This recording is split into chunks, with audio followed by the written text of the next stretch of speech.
On the 18th of August 1945, 3 days after Japan surrendered to the Allies, the Indian nationalist leader Subhash Chandra Bose embarked on a flight to freedom. He was worshipped by millions. Tens of thousands were prepared to give their lives for him. Rubbing shoulders with the Nazis, Bose had only one goal: to kick the British out of India, even if it meant shaking hands with the devil.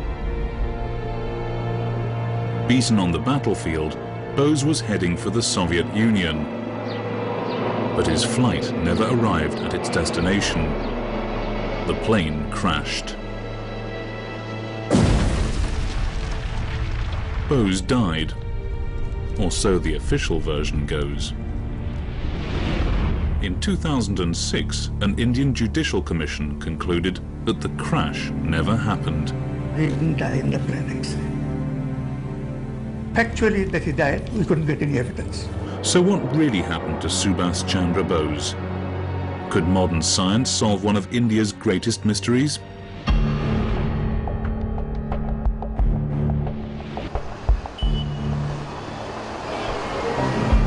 Calcutta, the former capital of British India, the hometown of Subhash Chandra Bose. Anita Pfaff, Bose's only child and daughter, arrives at the city's airport, named after her father.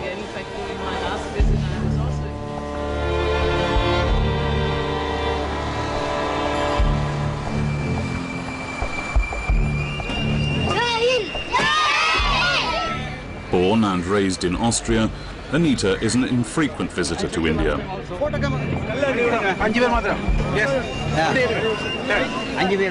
happy now. I'm all right now. Thankfully, one can do these things today and bypass. She's here to meet the veterans of the Indian National Army.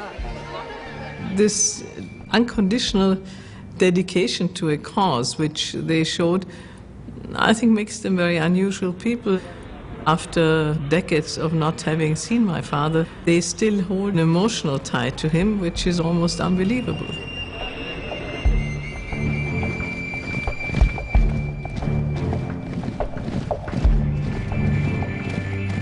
In 1944, 40,000 of them had marched from Singapore to the jungles of India, together with the Japanese.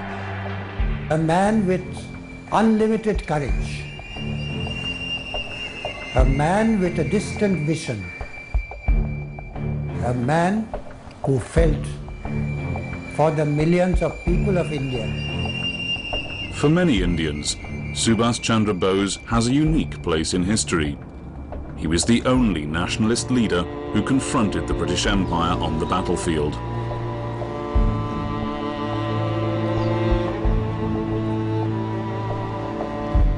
Today, Anita Pfaff is on a personal journey of discovery about the father she never knew.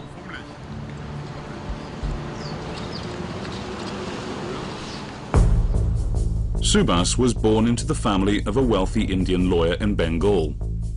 He was sent to a British school, as his father considered himself a loyal supporter of the British Raj. The British had been the colonial masters of the Indian subcontinent for more than a century. Bringing unity and stability to the country, they ruled with the consent of India's governing classes. One day Subhash might become an officer under British command.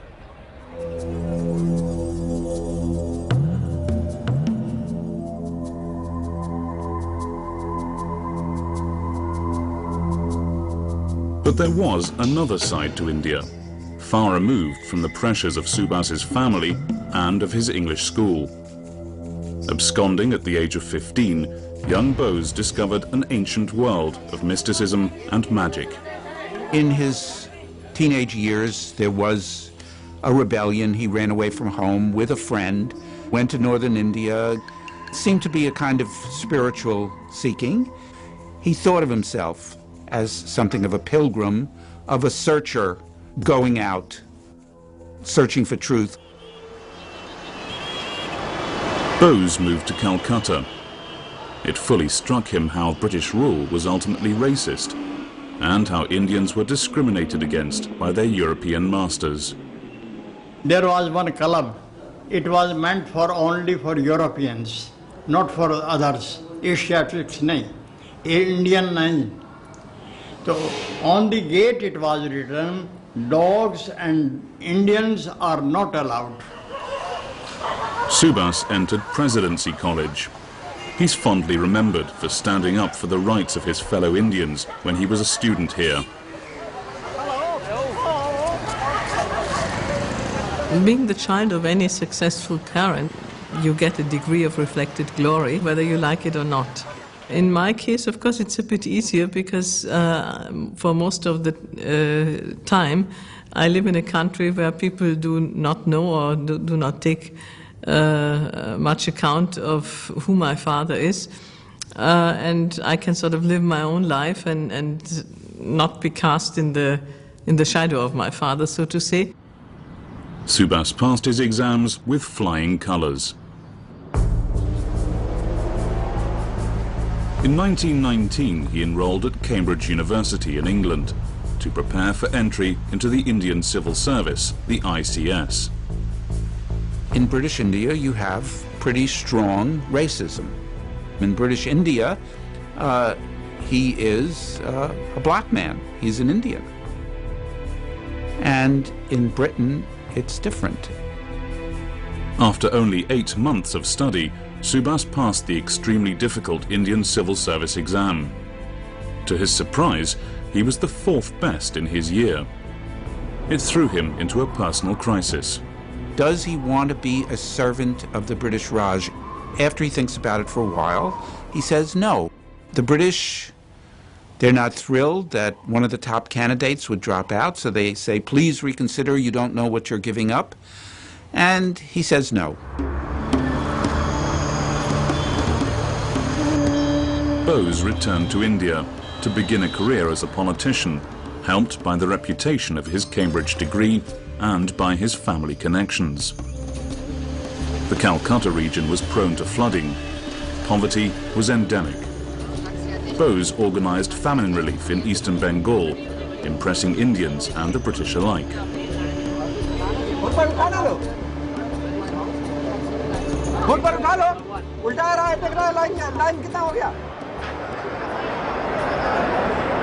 But it was Bose's fervent nationalism that didn't go down well with the British colonial authorities. He soon organised protests and strikes against British rule. His declared goal was to kick the British out of India. There were even rumours that he had links with Bengali terrorists. It didn't take long until he was arrested.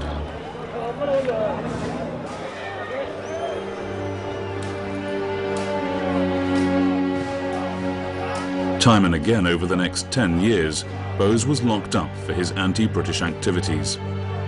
In prison, his health declined. To avoid turning him into a martyr, he was released into the care of his family. The precondition was that he left India for a lengthy period of time.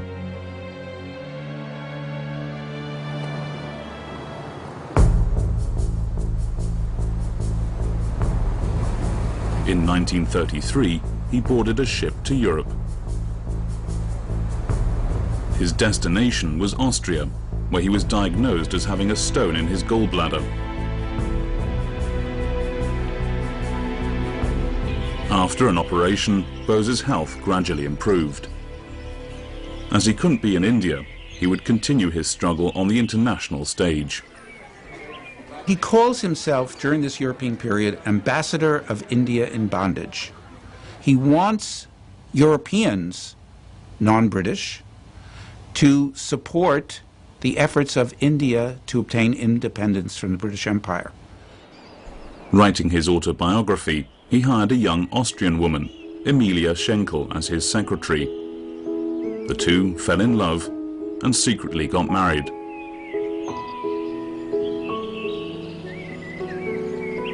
One thing attracted my father, that basically she was a rather self-assured woman. She found him very attractive, very charming. He was one of the people who, of course, always wanted women to play a strong role, and that, of course, was an exceedingly unusual attitude for a man at that time, even more so than what it is today.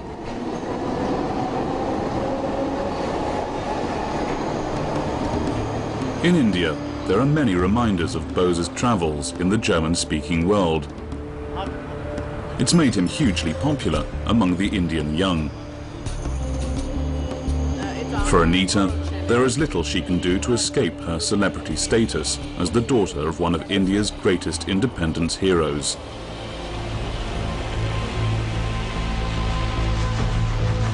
Back in 1933, Anita's father was heading from Vienna to Berlin. It was the beginning of the most controversial aspect of the Indian nationalists' life. He'd come to meet the Nazis who'd recently taken over power.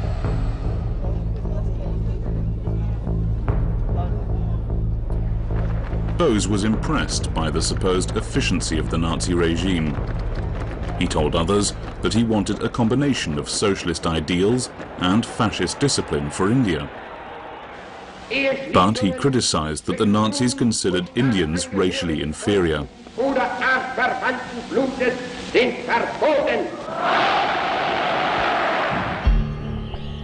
Bose held meetings with Nazi officials. He wanted Germany's political support for Indian independence and asked for a meeting with the Führer himself. But Hitler wasn't interested. In his book, Mein Kampf, My Struggle, written in the 1920s, Hitler declared that the British rule in India in the very best interest of the white person's race. So in that respect, he considered for very crude reasons that Indians cannot be trusted. Indians are unable to govern themselves. So this primitive racism prevented Bose to get any kind of systematic political alliance with Nazi Germany before 1941. It was time to return to India. Bose's stay abroad had greatly increased his reputation as an ambassador of Indian independence. I'm proud of my father because he was a man of great integrity. I think he must have been a very magnetic person. And those people who even saw him at a distance themselves, I had heard many incidents that they said, well, I just saw him from a distance and he looked at me and it made a difference to my life. But there was someone who was even more popular than Bose. Mahatma Gandhi is absolutely unique. Gandhi says the means are as important as the ends. If you have a goal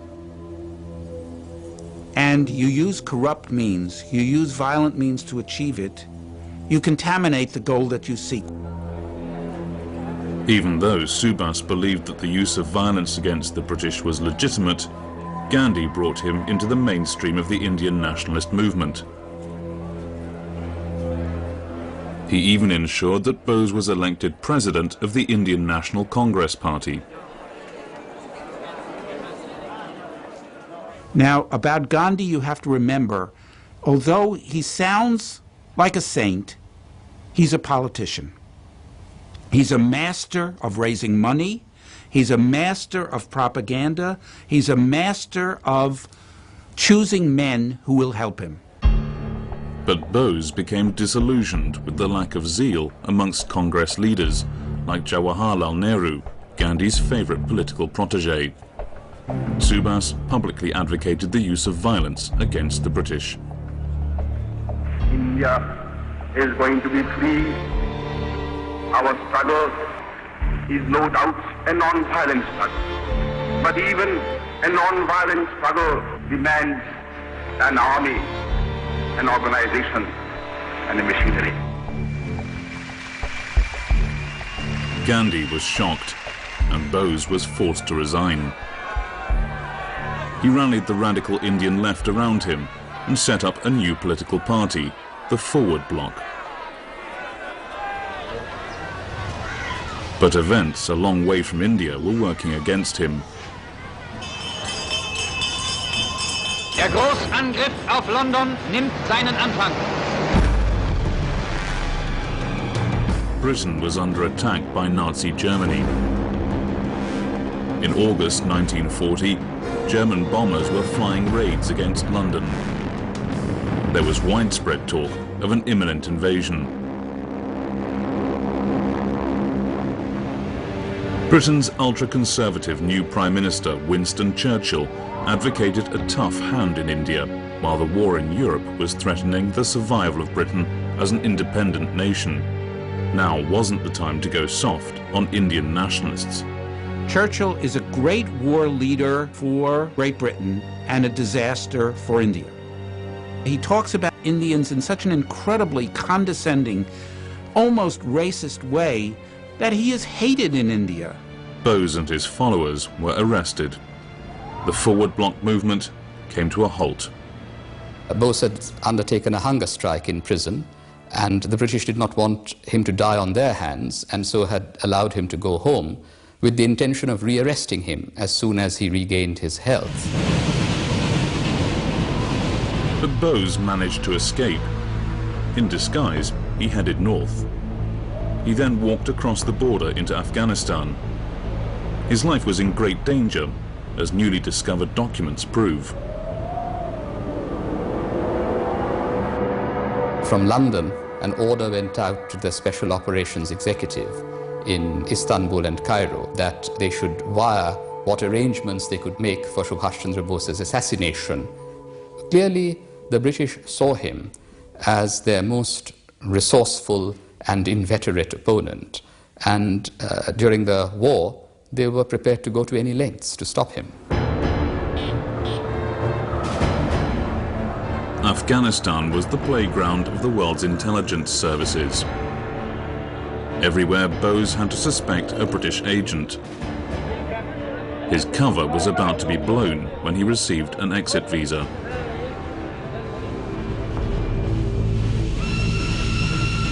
Bose boarded a train and headed north. His first stop was Moscow.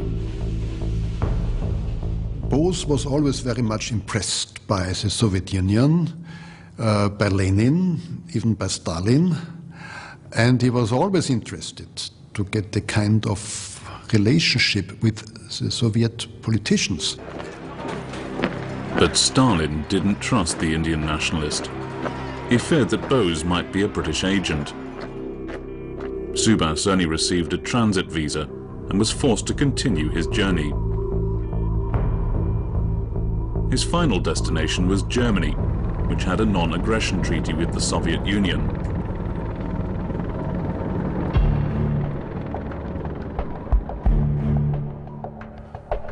The political situation had changed fundamentally since his last visit to Berlin.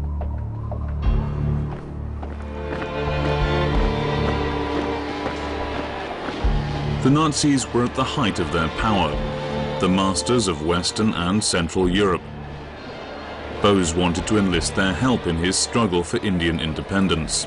In the early 40s, he felt that the old imperialisms of the British and the French and the Dutch were in conflict with the new imperialisms of Germany, Japan, and Italy. And the colonized countries of Asia might as well take advantage of that conflict to press for their own freedom. Within 6 days of his arrival in Berlin, Bose requested Germany and Italy to make statements in support of Indian independence. He also demanded money and military aid. But Bose's memorandum to the German government met with polite silence. Hitler was busy putting the final touches to a plan he'd been harboring since the 1920s.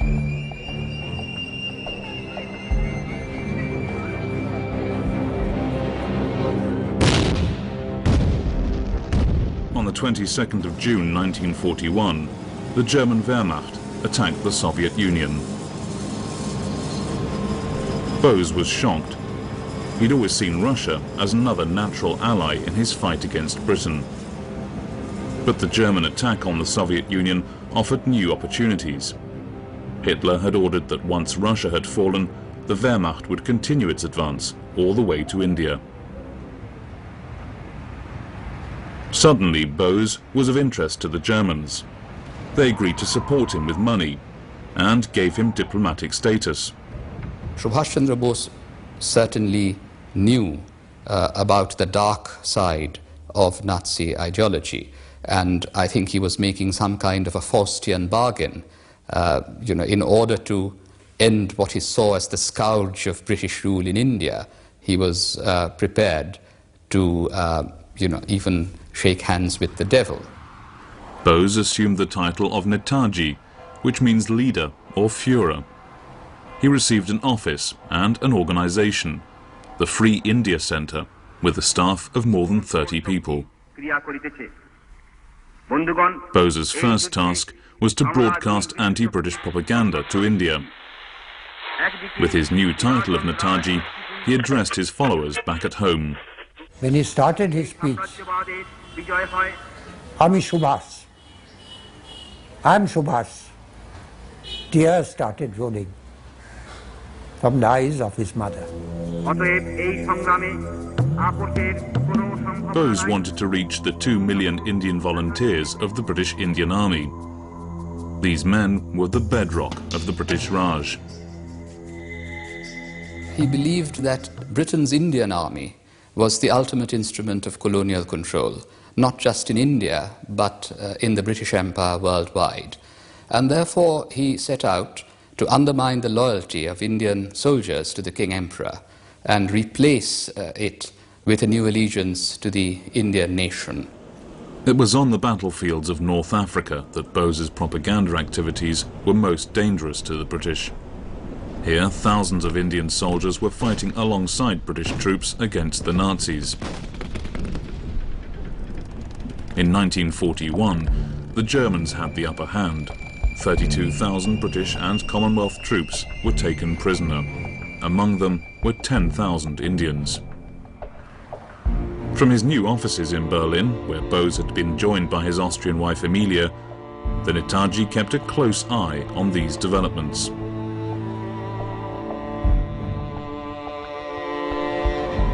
His focus was on the sleepy German town of Annaburg, south of Berlin. During the war, it was the arrival point for the nearby POW camp of Königsbrück. In the autumn of 1941, the first detachment of British Indian prisoners arrived here by train. They'd been specially separated from their British comrades. Bose soon paid the camp a visit. The Netaji proposed that the Indian POWs should join a special Indian legion within the Wehrmacht, loyal to himself and to Adolf Hitler. My husband accompanied them as an interpreter, and he explained that the Sikhs, the ones with the turbans, it was always very difficult to convince them. They always started talking about the salt. We eat English salt, and we swore an oath to them. Bose didn't react angrily. He said, I understand that, but it's your land you're working for. Your land needs to be free, and everything we can do, we're doing it for ourselves.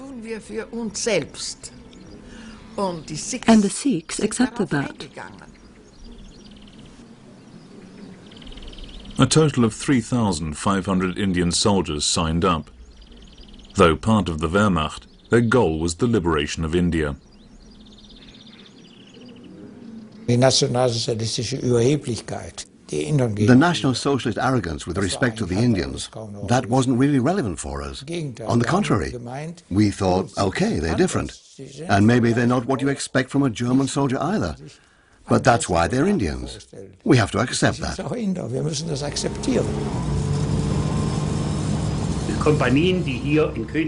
The Indian soldiers who marched through Königsbrück left their songs here, their tunes.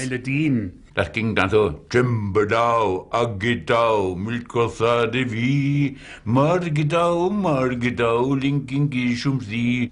Ageau, Kadambarau, Milkosa Devi. Also, Onward with a determined stride, all joined together. alle zusammengeschlossen. And now comes the interesting part. Hindus, Muslims, Sikhs and Christians, all brothers to one another. And that was the point. We wanted to have a community for the future of India.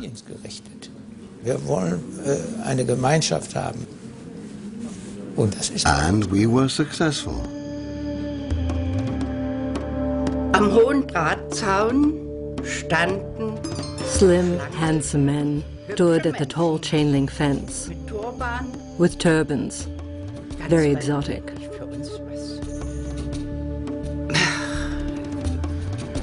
For us, it was something right out of Aladdin or 1001 Nights. Yes, we were attracted to them somehow.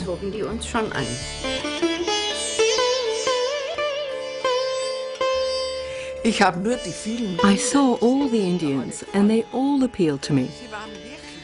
They were really very, very smart soldiers. I don't know if smart is the right word, but they were very well-dressed soldiers. They had very nice uniforms, and they were always immaculately dressed. All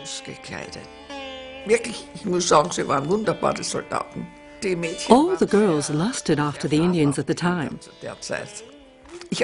Me too. Bose's Indian Legion appeared in a Nazi newsreel.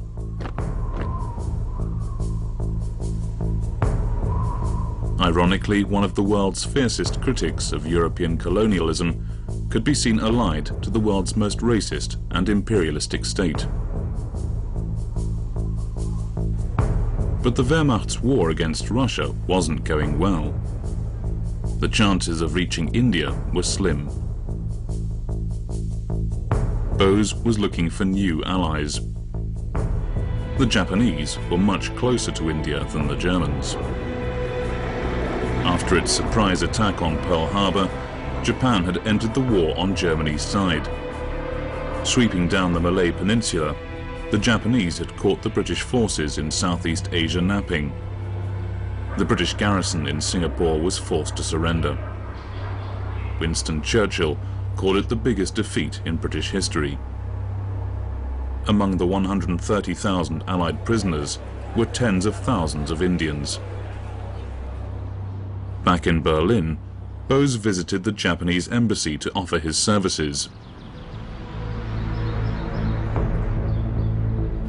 He'd set up an Indian Legion in Germany and wanted to do the same in Southeast Asia, together with the Japanese. It was agreed that he would make his way to Japan as soon as possible. But first, Bose traveled to the German military headquarters in East Prussia to meet the man he'd been chasing for years.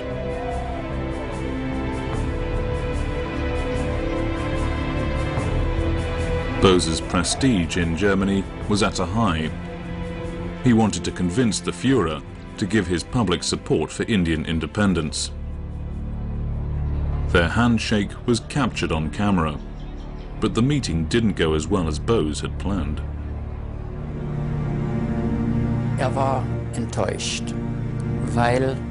He was disappointed because Hitler was not prepared to issue a declaration in support of Indian independence.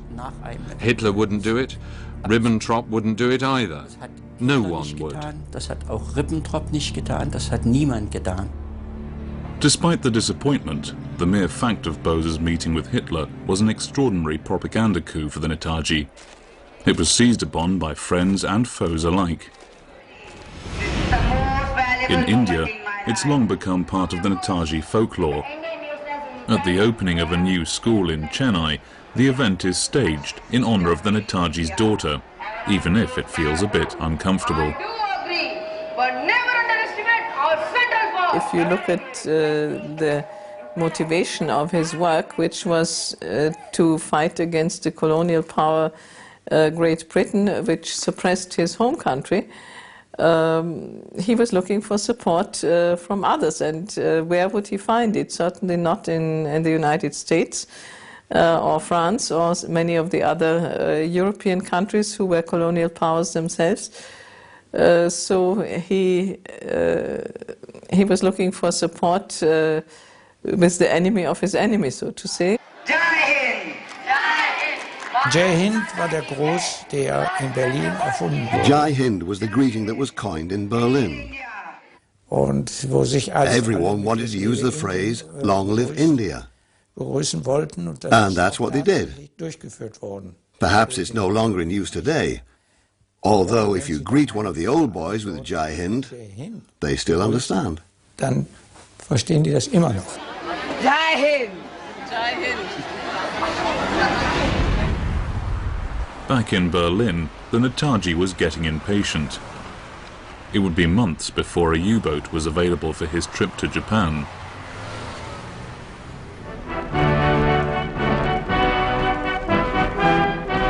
Bose used the time to hold an international conference on India. It introduced a piece of music that would later become India's national anthem. Den Kampf bis zum Siege weiterzuführen, zu bekräftigen. In diesem Kampf, der für Indien ein Kampf Sein oder Nichtsein ist, kann es nur einen Ausgang geben, unseren gemeinsamen Sieg. Lang leben die Dreifachmächte und ihre Verbündeten. Lang lebe das freie Indien. Da hat große Pläne entwickelt.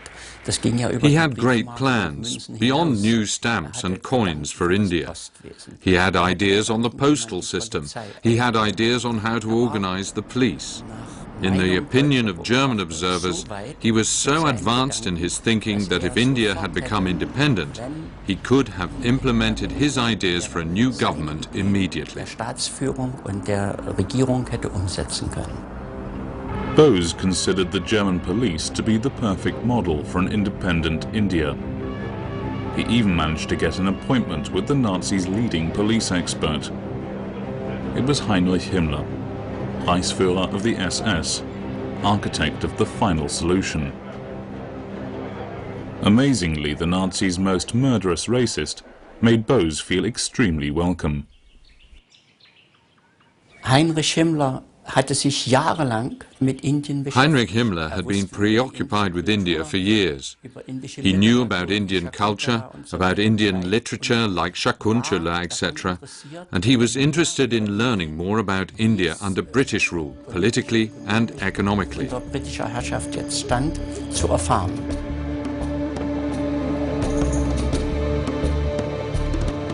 In 1938, Himmler had even sent an expedition of SS scientists to Tibet, believing it to be the original heartland of the Germanic tribes.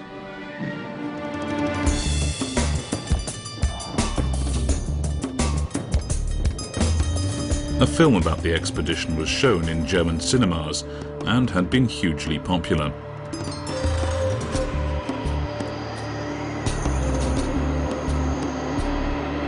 During their meeting, Himmler promised Bose that he would protect the Indian Legion.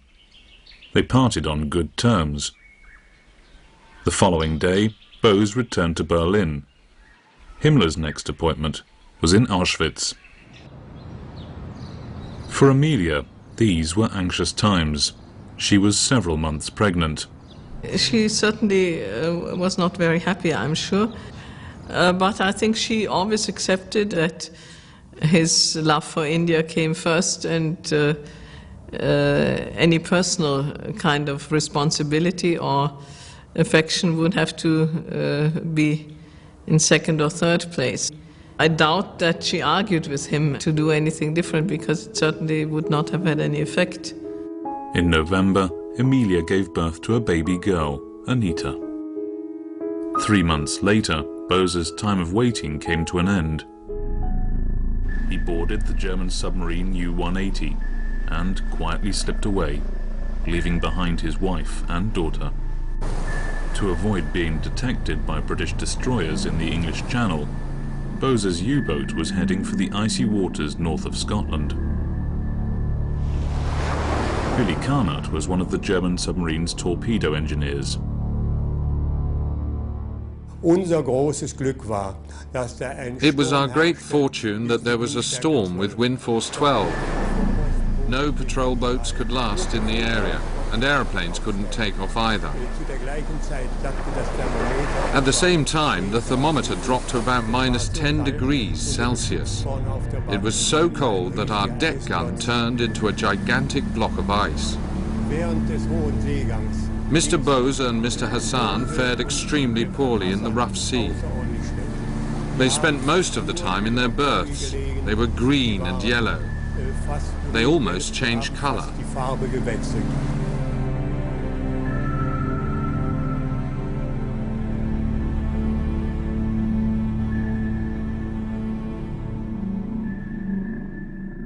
Verschwand ja ganz heimlich. Und es durfte He niemand disappeared secretly, and no one was allowed to say where he had actually gone or where he was. That was why our soldiers felt abandoned. Bose was no longer there. Bose war nicht mehr da.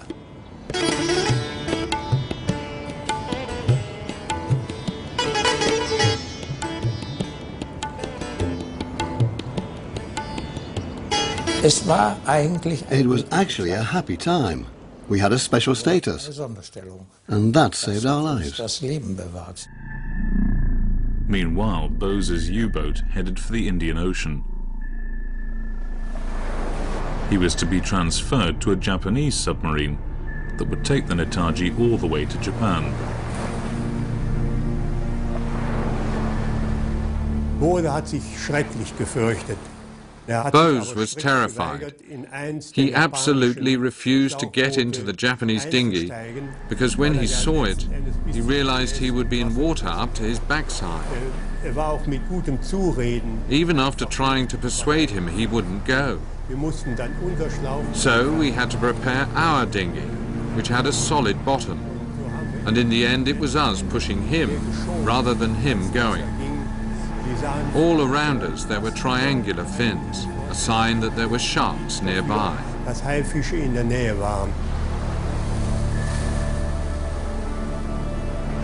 The Japanese submarine managed to carry Bose all the way to Southeast Asia. From there, he boarded a flight to Tokyo.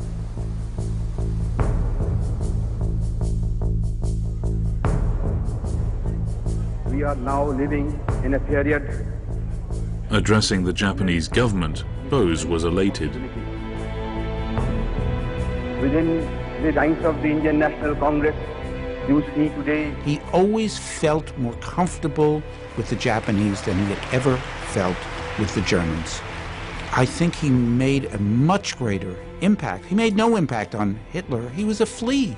He was an Indian flea to Hitler. To Tojo, he was a real person, the head of a, or at least the potential head of a freedom movement who could ally with the Japanese and perhaps raise a big rebellion which would help the Japanese to defeat the British in Southeast Asia. Bose now proceeded to Singapore. He received a hero's welcome by thousands of Indian volunteers, members of the Indian National Army under Japanese command. They were ready to fight the British, but had lacked a charismatic Indian leader. Netaji is there. My dream was realized, and I was quite sure that Netaji will get India freedom. And our whole army, there were more than 50,000 Indians. We were ready to sacrifice ourselves, but get India independent. Bose told his followers that together with the Japanese, an attack on British India had every chance of success. Subhash Bose said, oh, as soon as we get into India, hundreds of thousands of people will rise up and fight against the British. Some truly believed in what Subhash Bose was preaching, which is, we are now going to fight for our own freedom. Why should we fight for the victories of the British Empire? Let's fight for Indian freedom. And that's what he persuaded some of them to do. One of the unique features of the Indian National Army was that there was a women's regiment. They were trained to fight, they were given small arms training, and many of them were teenage girls recruited from the Indian population in Southeast Asia. There were 3 million Indians in Southeast Asia.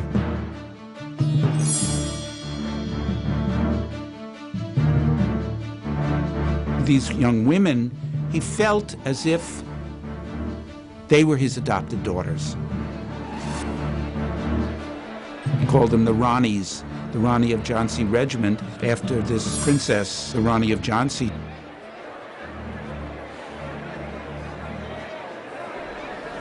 One of the women officers in the INA was Lakshmi Sehgal. A trained medical doctor, she still runs a hospital in Calcutta.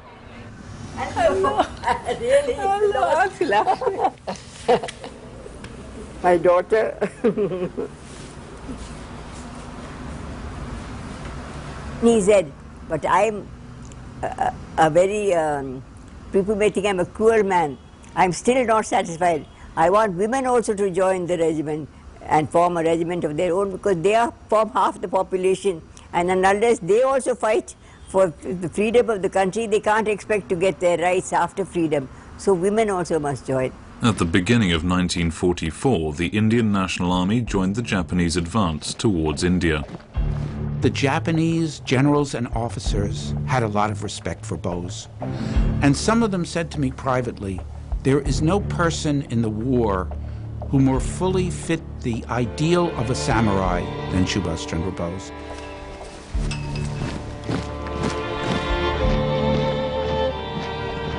Subhash Chandra Bose was actually desperate somehow to get into Bengal, perhaps reach Calcutta, because he felt that then there would be, in fact, be a big civilian uprising in India. And his Indian National Army was simply meant to be a catalyst for a much larger civilian uprising inside the country. In March 1944, Japanese and INA forces went on the offensive.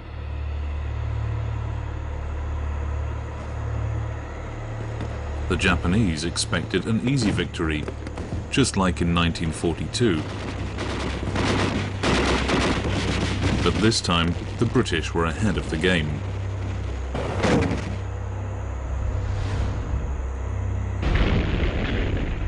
The Japanese had one of their worst defeats in the war, and the Indian National Army, recreated by Subhash Bose from the original Indian National Army, was just massacred. Newly released documents show that a double agent, codenamed Silver, had given the British advance knowledge of the Japanese attack. His real name was Bhagat Ram Talwar. An insider, he'd received the information from the unsuspecting Netaji himself.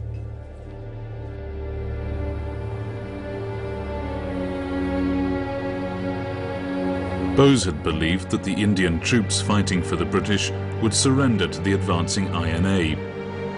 Instead, it was Bose's forces who were surrendering to the Allies. There are defeats on the road to victory. That this is a big setback, but the cause of Indian freedom continues in some other way. I think that he understands that this is going to have a propaganda effect in India. After the war, the British would put 3 generals of the Indian National Army on trial in the Red Fort in Delhi. One was a Muslim, Shahnawaz Khan. Another was a Hindu, P.K. Saigal. And another was a Sikh, Guru Baksh Singh Dhillon. Suddenly there was this Muslim, Sikh, all together in it. The INA trial would cause a nationwide outcry. The political miscalculation by the British is so enormous to give publicity to the actions which Indians are going to see as patriotic, to give them enormous publicity, just a stupefying mistake by the British and General Auchinleck. Anyway, they're put on trial, they're convicted, treason against the King Emperor, they're sentenced to transportation for life, that is life imprisonment, and then they're released. I mean, the demonstrations in India on behalf of the Indian National Army and the knowledge that was coming out about the struggle of this army of Subhash Bose to fight with the Japanese for the liberation from the British Empire, gets out after the war, and they're now considered heroes and martyrs. But even a non-violent struggle demands an army, an organization, and a machinery. 12 months before the trials, on the 18th of August 1945, 3 days after Japan's surrender to the Allies, Bose was still full of confidence about his political future. He decided to fly to Manchuria and surrender to the forces of the Soviet Union and continue his struggle for Indian independence. I think Subhash would have gotten fantastic admiration after independence, and I think he could have been a cabinet minister, he could have been a leader of a very important opposition socialist party, but he would have had a very important role to play. He was a relatively young man, he was 48 years old. But the plane was overloaded. After a stopover in Japanese-occupied Formosa, it developed engine trouble.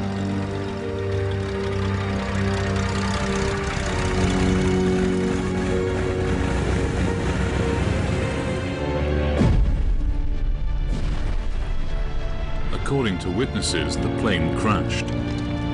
Bose died as a result of severe burns.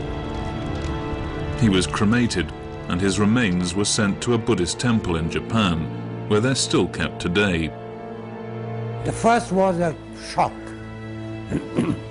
After all, when you suddenly hear the news of the death of a very near one, you are shocked. You are deeply grieved.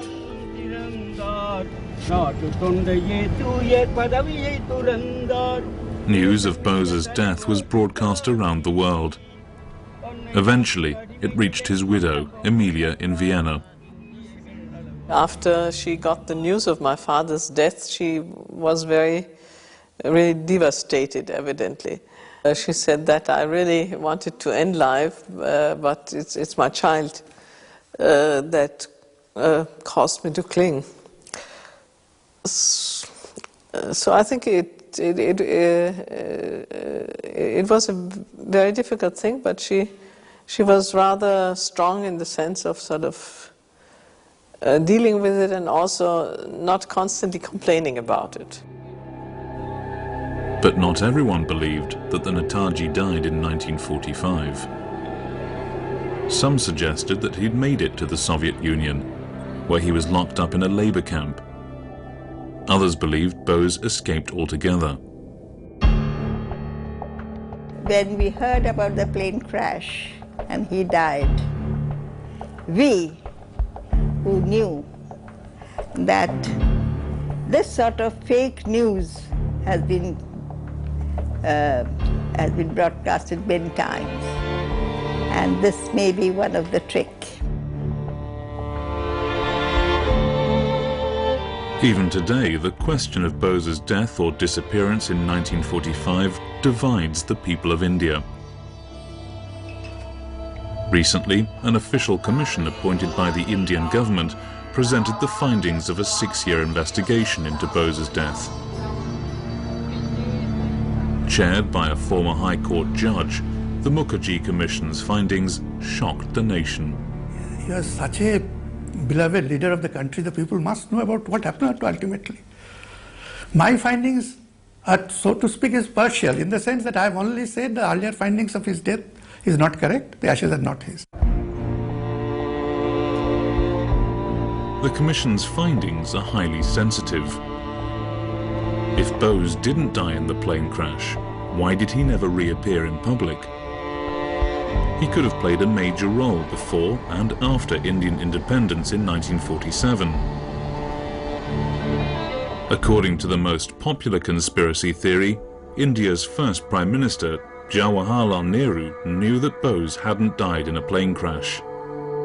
Some elements are that Bose was in a Soviet prison and he lived there for decades even, and Nehru did everything to convince Stalin that Bose should stay in that prison, not be allowed to come back. It was in Nehru's interest that Bose did not reappear in independent India, it must be Nehru's doing.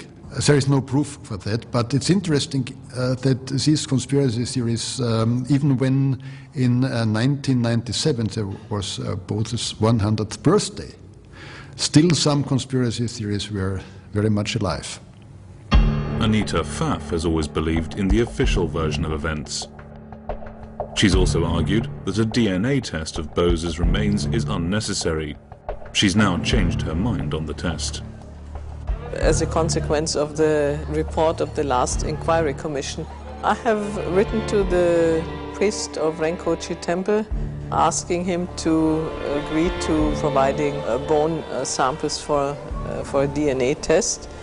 What I've heard is that he would want to have an okay of the Indian and the Japanese government, and I hope we will eventually get the government to stop dilly-dallying and agree to having this test done and then see what the results are.